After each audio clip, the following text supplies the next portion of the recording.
sắp căng copy dồn tình hi lâu hầm rung nói là hoa tông đòn thế lâu cuốn xin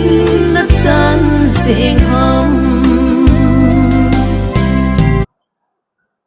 One thing I like about the lyrics is that it's purely Thado Kuki language. Purely ka tina chu a lyrics ko simleo chun hui kong na sap kang kopi London gati sanga chu sap kang kopi chetabanga theng sela ai pawamat hi